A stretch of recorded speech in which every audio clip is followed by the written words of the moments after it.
안녕하세요. 인생극장 숨겨진 진실입니다. 오늘 들려드릴 이야기는 실제로 일어난 일입니다. 개인정보 보호를 위해 이름과 일부 상황은 바꿨지만 모든 내용은 당사자의 증언을 바탕으로 재구성했습니다. 작년 가을 경기도 성남시에서 실제로 벌어진 일입니다. 한 가정집 장례식장. 평범해 보이는 두 남자가 상주석에 앉아 있었습니다. 하지만 뭔가 이상했습니다. 오랜 기간 동안 함께 자란 형제인데 서로 말 한마디 섞지 않았거든요. 이 형제에게 도대체 무슨 일이 있었던 걸까요? 지금부터 들려드릴 이야기는 정말 믿기 어렵지만 실제로 일어난 일입니다. 장례식 다음 날 오후 2시 성남시 분당구의 한 아파트에서 형제가 다시 만났습니다. 큰아들 김태식 씨가 먼저 말을 꺼냈습니다. 태연아, 솔직히 말하자. 아버지 병원비만 해도 내가 800만 원 넘게 됐어. 집은 당연히 내 몫 아니야? 작은아들 김태현 씨의 대답이었습니다. 형, 나라고 안 도왔나? 매달 50만 원씩 드렸는데. 그리고 요양원비도 반반 냈잖아. 이때 태식 씨의 부인 박미경 씨가 거실로 나왔습니다. 아이고, 시동생. 우리가 시아버지 모신 게 어제 오늘이야? 집은 원래 장남이 물려받는 거지. 태연 씨 부인 이순희 씨도 지지 않았습니다. 언니, 그런 식으로 말씀하시면 안 되죠. 법적으로는 반반이 맞는 거 아니에요? 그런데 여러분, 그날 밤 태연 씨가 아버지 방을 정리하다가 발견한 게 있었습니다. 서랍 깊숙한 곳에서 나온 편지 한 장. 이 편지가 모든 걸 바꿔놓게 됩니다. 태연 씨는 그날 밤 잠을 이룰 수 없었다고 합니다. 평소에 불면증이 있던 그는 침대 옆 서랍에서 마그네슘 보충제를 꺼내 먹었지만 이번엔 전혀 소용이 없었다고 하네요. 다음 날 오전 9시 태연 씨가 형에게 급히 전화를 걸었습니다. 형, 급한 일이 생겼어. 아버지 집으로 좀 와봐. 중요한 걸 발견했어. 30분 후 태식 씨가 도착했습니다. 태연 씨 손에는 낡은 편지 봉투가 들려 있었죠. 아버지의 친필로 보이는 글씨였습니다. 종이가 약간 누렇게 변해 있었고 볼펜으로 쓴 흔적이 선명했습니다. 내가 평생 모은 재산을 두 아들에게 나눠주고 싶다. 분당 아파트는 태식이에게, 용인 땅은 태연이에게 주고 싶다. 태식이는 그동안 부모 봉양을 잘해줬고 태연이는 앞으로 사업을 해야 할 것 같다. 하지만 문제가 있었습니다. 편지에는 정확한 날짜가 없었고 도장도 찍혀 있지 않았어요. 법적으로 유언장이 되려면 자필로 쓰고 날짜와 서명이 있어야 하는데 말입니다. 태식 씨의 얼굴이 굳어졌습니다. 잠깐, 용인 땅이 아파트보다 비싼 거 알고 있지? 평당 300만 원인데? 태연 씨도 당황했습니다. 형, 나도 이걸 오늘 처음 봤어. 어떻게 된 건지 모르겠어.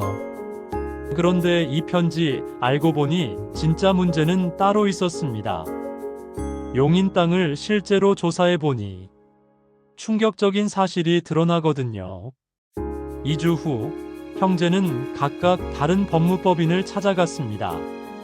실제로 이런 상속 분쟁이 얼마나 많은지 아시나요? 작년 한 해만 해도 가족 간 상속 분쟁이 3만 건을 넘었다고 합니다.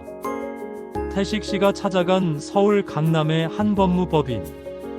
변호사의 설명이었습니다.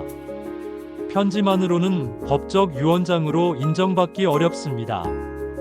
날짜와 서명이 없거든요. 현재로서는 법정 상속이 원칙이죠.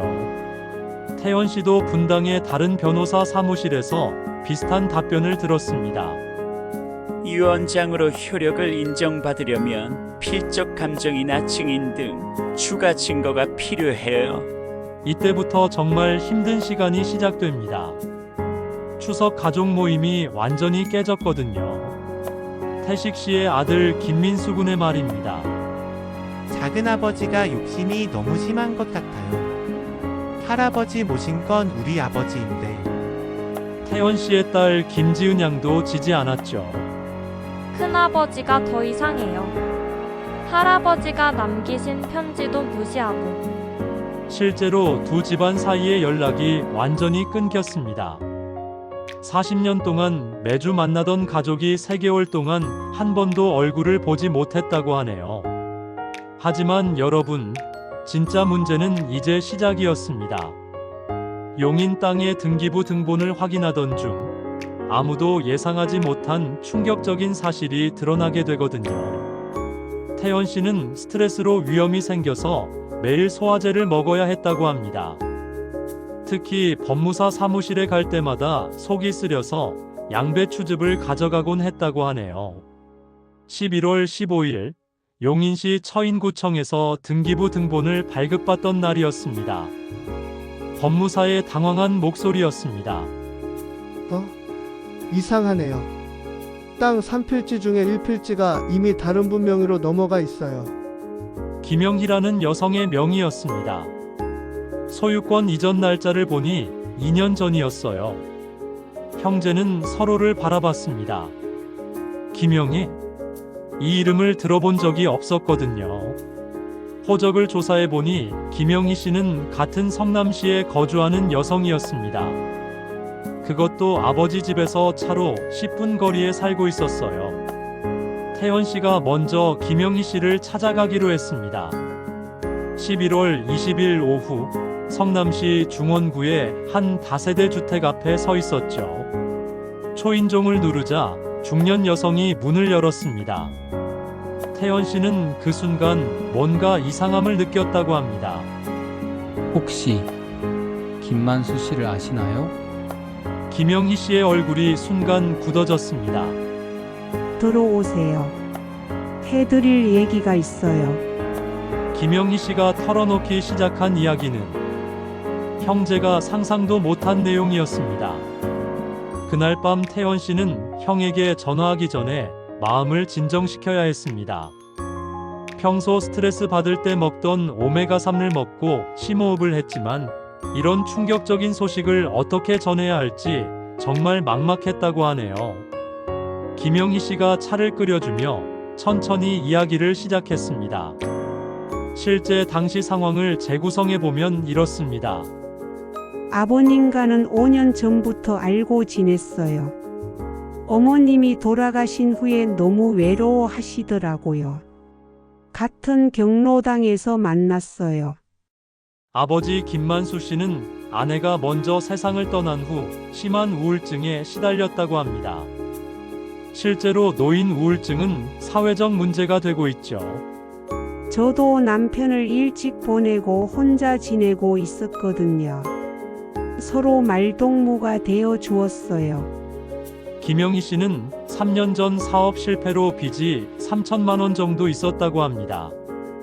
아버님이 제가 힘들어하는 걸 보시고는 영희야, 내 땅 하나 내 이름으로 해둘게. 나중에 팔아서 빚 갚아라고 하셨어요. 실제로는 증여가 아니라 일종의 명예 신탁이었던 것이죠. 아버님은 항상 두 아들 자랑만 하셨어요. 우리 태식이는 효자고 태연이는 착하다고. 형제가 사이좋게 지내는 게 가장 큰 소원이라고 하셨거든요. 그런데 김영희 씨는 더 중요한 걸 숨기고 있었습니다. 아버지가 돌아가시기 바로 3일 전에 병원에서 직접 써주신 진짜 편지가 있었거든요. 김영희 씨가 방으로 들어가더니 낡은 서랍에서 편지 봉투 하나를 꺼내왔습니다. 아버님이 병원에서 저한테 주시면서 그랬어요. 두 아들이 사이좋게 지내면 줄 필요 없는 편지인데 만약 싸우면 이걸 전해달라고. 편지 봉투에는 떨리는 글씨로 태식이와 태연이에게라고 적혀 있었습니다. 편지를 펼쳐보니 이런 내용이었습니다. 너희들아, 아버지가 죽고 나서 재산 때문에 싸우고 있구나.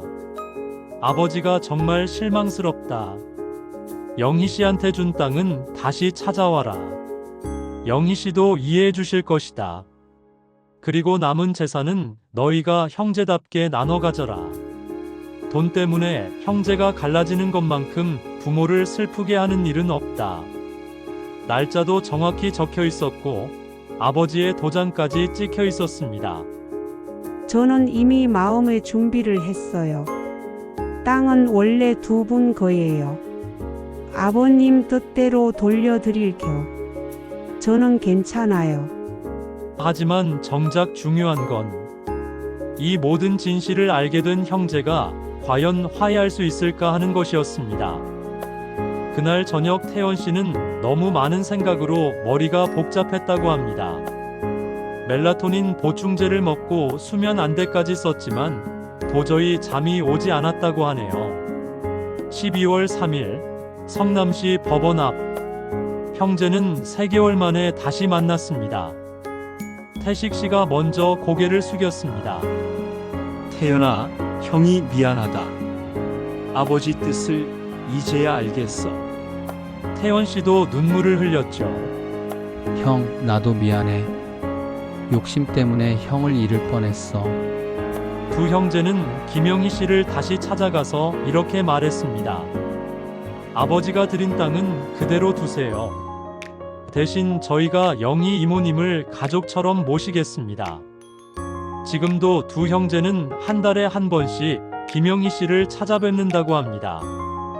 명절에는 함께 차례도 지낸다고 하네요. 여러분, 가족을 갈라놓는 건 돈이 아니라 욕심입니다. 돈은 다시 벌 수 있지만 가족은 한 번 잃으면 되돌릴 수 없거든요. 혹시 비슷한 고민을 하고 계신 분들이 있다면 오늘 이야기를 참고해 보세요. 그리고 부모님이 살아계실 때 미리 상속에 대해 솔직하게 대화해 보시기 바랍니다. 다음 인생극장 숨겨진 진실에서도 실제 일어난 놀라운 이야기로 찾아뵙겠습니다. 구독과 좋아요 잊지 마세요.